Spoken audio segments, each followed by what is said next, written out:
Alright, so this is the revision video for your chemistry paper 2 exam. As usual, we've got a mix of exam questions based on exam papers, slightly modified. Feel free to pause the video, have a go at these, use it for your revision, and we'll be going through all of the work solutions together. Okay, so let's get into it. Question 1, and I'll just make a bit of space. The question is about chemicals in fireworks. So we're basically looking at colored flames here. And we're saying colored flames are produced because of the metal ions present in fireworks. So whenever you see the colors in fireworks, that's why. So what color flame would potassium ions produce? Okay, so feel free to pause the video, have a go. And hopefully we're all aware that potassium ions, they produce a lilac flame. Okay, so essentially when you take potassium metal and you burn it in a flame, it will produce a lilac flame. And we got a similar question here, name a metal ion that will produce an orange flame. So once again, this is just one of those things you have to commit to memory. Which of the metal ions produce an orange flame when you burn it? And it is actually calcium. Okay, so calcium produces an orange red flame. So you should know all the different metals and what color flames they produce. If you don't know, you do need to go revise that. Make sure that you remember that for your exam. Okay, some fireworks contain a mixture of metal ions. Why is it difficult to identify the metal ions from the color of the flame?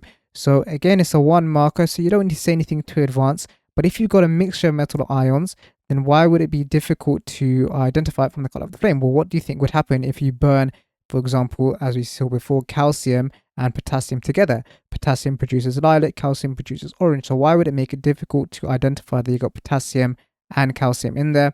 Well, it's because essentially the different colors would mask each other. Okay, so the colors would be masked. Essentially, you can say as well the colors mix together, so it's difficult to tell which is which. Anything along those lines would get you the mark there. Okay, moving on to organic chemistry question. Describe how ethanol is produced from sugar solution and give the name of this process. So if you look in your specification, this process is specifically put in there that you need to remember, okay? And it's worded exactly like this. So how do we produce ethanol from sugar solution? What's the process called? It's called fermentation, okay? So this is one really you should just know because it's directly lifted from the specification. That's the name of the process. Now we need to describe it. So that would be 1 mark, it's a 3 marker. So now you get 2 marks left for describing the process. So essentially what you do is you want to add yeast. And once again, that's lifted directly from the specification. And one of the other conditions that you can say when you add the yeast, it has to react in anaerobic conditions. Okay, and you could also get away if you say warm conditions as well.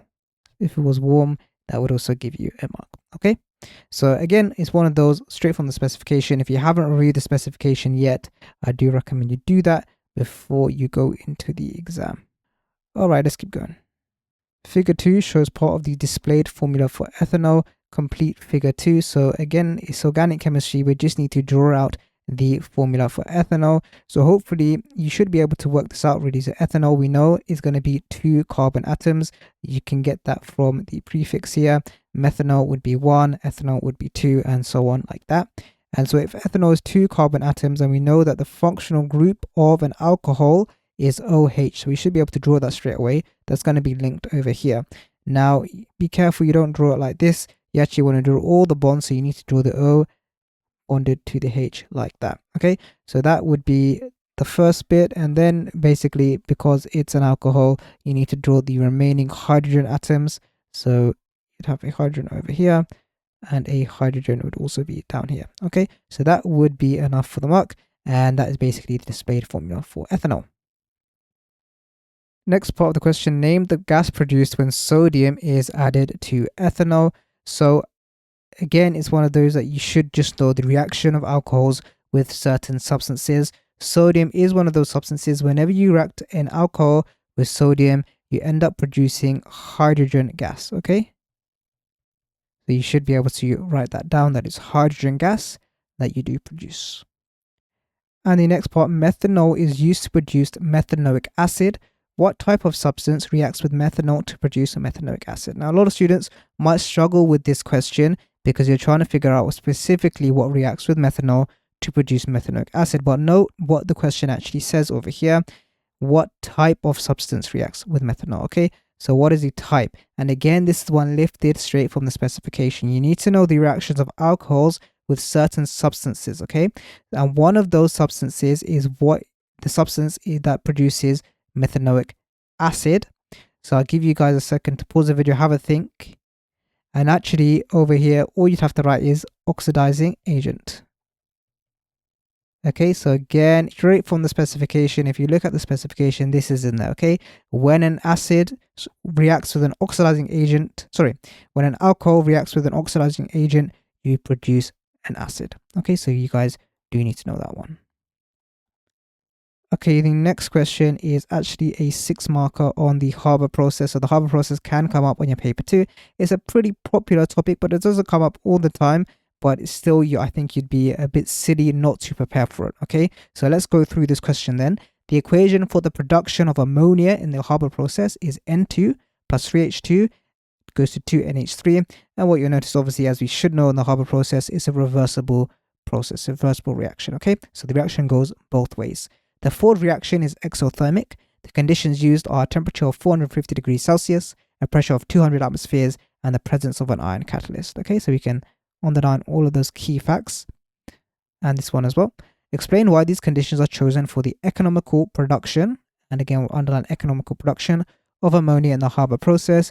You should include references to the rate of reaction and the position of equilibrium. Okay, so first of all, let's understand what the 6 marker wants from us. So when we talk about the economical production, economical, that means money. Okay, we're talking about money, so it needs to be worth it from a business perspective. You want to produce the ammonia from the Haber process in the most efficient way possible when we're thinking about financially. Okay, that's basically the context. Now we need to explain why these conditions are used, and we can go through each of the conditions. And remember, we should include reference to the rate of reaction and the position of equilibrium.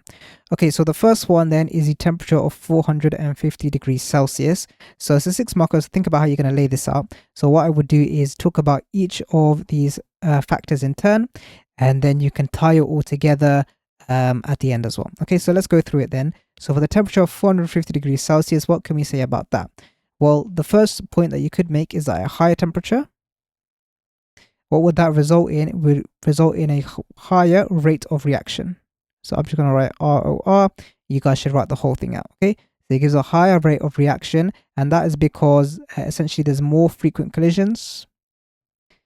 And you guys hopefully should know this answer. It's kind of a textbook answer, right? So when you increase the temperature, what happens? You get a higher rate of reaction because you have more frequent collisions, and more of those collisions have the minimum required energy, or the activation energy, okay? You want to talk about activation energy over here as well. Okay, perfect. That's fine. Then we can also talk about the pressure. So we've got 200 atmospheres of pressure, so it's quite a high pressure. So when you have a higher pressure, what does that result in? Well, if you have a higher pressure, you also have a higher rate of reaction, and it's basically for a very similar reason. Higher rate of reaction, when you have higher pressure, they're basically the particles are closer together, so they're going to have more frequent collisions. That's why you end up with a higher rate of reaction. The next thing we can talk about is the ion catalyst. So if we have a catalyst, what does that do? Well, essentially, you should be able to explain that a catalyst actually gives a higher rate of reaction again, because it provides an alternative pathway with a lower activation energy. So I'm just going to write AE over here, activation energy. Okay, so now we've talked about all of these different factors from the perspective of the rate of reaction, but obviously in our question we've underlined this specific point for a reason, that we also want to talk about the position of equilibrium. So on each of these points you also want to mention the position of equilibrium. So we want to go back and go to temperature.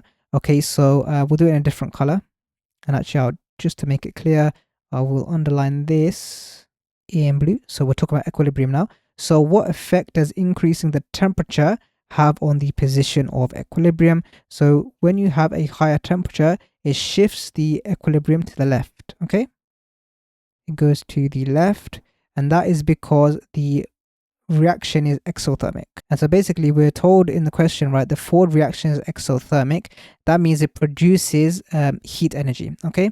So when we actually increase the temperature, we have more heat energy.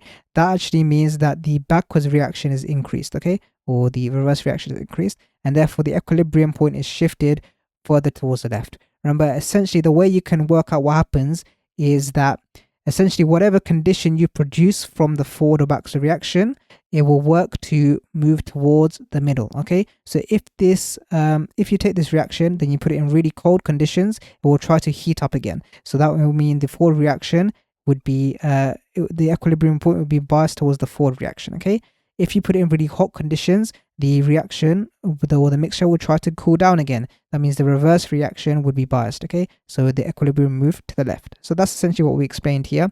When you increase the temperature of 450 degrees Celsius, you're making it hotter. Therefore, you actually end up pushing the equilibrium to the left towards the reverse reaction. Okay. The next thing we can say then is for the pressure. So when you have a higher pressure, what happens to the position of equilibrium? So if we look at the reaction, you'll see that we have more particles or more moles on the left hand side than the right hand side. So when you increase the pressure, what's going to happen is the position of equilibrium reaction is going to shift to try to decrease that pressure to the point where it's going to try to produce less molecules. So in this case, the forward reaction is going to be biased because you end up with less molecules. So reaction, the equilibrium point is shifted towards the right. So you can write here equilibrium to the right hand side. Okay, perfect. And then finally, the use of the catalyst. The catalyst actually has no effect on the position of equilibrium. Okay, so we're making great progress here, but we want to make sure we hit all of the points in our question. And so the final point that actually we didn't really mention so far is the other thing we underlined, the economical production. So this is all about money. So we need to talk about the effect on the business perspective of having a higher temperature. Well, higher temperature means more energy. Okay, so basically your energy cost increases because you need to spend more money to actually heat your reaction mixture to that temperature. Same idea with pressure. The costs are increased because you need stronger materials, or the reaction vessels need to be further enforced. So this also increases cost, and you can say the reasons why. And the use of a catalyst would actually reduce the energy cost. Okay, because you have a lower activation energy, you can perform the reaction at a lower temperature and still have a similar rate of reaction. So this reduces the energy. You could also say that actually having the catalyst in the first place, you do need to buy the catalyst, so that could be expensive. But in terms of the overall reaction, it would also reduce the energy costs. Okay.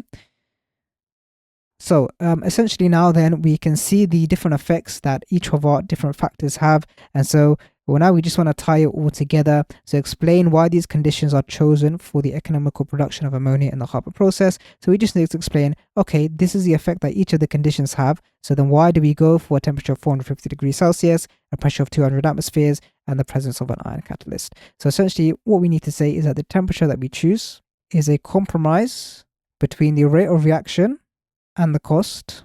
Because remember, if we have a higher temperature, we get a faster reaction, but it's more expensive to heat everything up. And we can also say it's a compromise between the position of equilibrium as well. So when we increase the temperature, the equilibrium shifts towards the left. So we end up actually getting less of our forward reaction, which we actually want.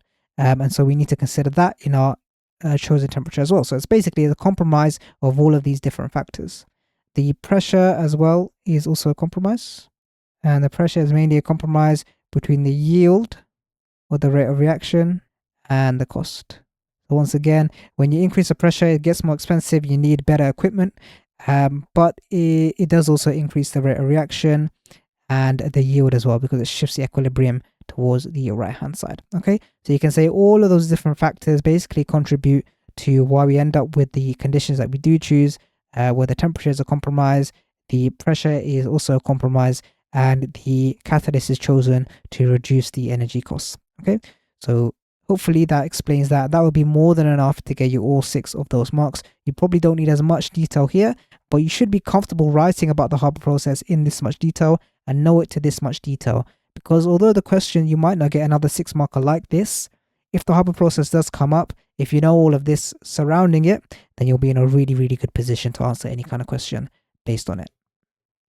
Okay, now coming on to catalytic converters. So hopefully you guys are familiar with catalytic converters. It is something that is used to basically reduce pollutants in our atmosphere. So we've got this question here. Nitrogen dioxide is an oxide of nitrogen. Nitrogen dioxide reacts to produce nitrogen and oxygen in catalytic converters. Complete the equation for this reaction and the equation should be balanced. So it's given you what's produced, okay? It's nitrogen and oxygen. So hopefully you should know that nitrogen, when it's on its own, is in the form N2. Okay, so it's a diatomic molecule basically. So you need to write it in this form, otherwise you'll never be able to balance it. You'll get the wrong answer. So the nitrogen produces N2, and then you need to basically balance it. So let's look at the left hand side, how many nitrogens we've got. We've got, let me write it down. Nitrogens, we've got 1, and on the right hand side, nitrogens, we've got 2. And let's look at the oxygens, we've got 2. And on the right hand side, oxygens, we've got 2. Okay, so we want to balance it. So let's balance the nitrogens first. If we stick a 2 in front of our NO2, then we end up with 2 nitrogens on the left hand side and 2 nitrogens on the right hand side. Perfect. But we've increased the number of oxygens on the left hand side to 4. So we need to increase the number of oxygens on the right hand side to 4. And so we can achieve that by sticking a 2 in front of the O2 as well. Okay, so it's not that difficult to balance this one. You can see you just go step by step and you end up with a 2 in front. As long as you get this bit right, that is N2, then you should be fine. Okay. The next question then, give 2 effects of atmospheric pollution which are reduced by using catalytic converters. And so it's kind of given us a hint over here that it produces nitrogen and oxygen. So what might be produced instead? Well, you could potentially get, if you didn't have this catalytic converter, one product you would get is the NO2. Now, why is that a problem? Well, NO2 can go into the atmosphere, react and form nitric acid. Can form nitric acid. And as a result, that could cause acid rain. Okay, so one thing that is prevented when you use a catalytic converter, one of the effects is going to be acid rain. You get less acid rain. Okay. Another one you could say is maybe not linked to this equation, but something else that catalytic converters do essentially do is reduce things like carbon coming out from exhaust engines or carbon monoxide coming out from exhaust engines. So you could write either of those. I'm going to write carbon monoxide because that's nice and simple, and that's is also a pollutant, it's also a toxic gas. So that's one thing that is reduced. You could also write carbon. Now, if you go down the carbon route, basically you want to say that when it produces carbon, this results in global dimming or smog. Okay, this is kind of soot particulates in the air that cause global dimming or this smoggy look that we see. And you could also link that to respiratory problems. Okay, so you want to give the effect. For example, here we didn't just say it produces nitric acid, we said it produces acid rain specifically. That's the effect that is reduced. And so one of the effects of atmospheric pollution from carbon would be global dimming or smog or respiratory problems, or you can just say, as we've done here, carbon monoxide. That would also be sufficient to get you that second mark. Okay. And the last question then that we'll do in this revision video, the catalyst in catalytic converters is a mixture of 3 elements. Where in the periodic table are these elements most likely to be found? Is it going to be alkali metals, halogens, noble gases, or transition metals? Now, for this question, you don't need to know specifically what is the makeup of a catalytic converter. That's not expected of you, but you should know generally what are used as catalysts, okay? And it is going to be transition metals. One of the properties of transition metals that we should know is that they're used a lot in catalysts, okay? So whenever you have a catalyst, generally they do tend to be transition metals, all right? So hopefully you got that right. So we'll leave it there then. That was a good mixture of questions covering a range of topics. It's not exhaustive by any means, and there's a lot of more topics and a lot of different type of questions that can come up. So do carry on revising for your paper. If you find these kinds of videos useful, please do leave a like, leave a comment how prepared you feel, and I'll see you guys in the next one.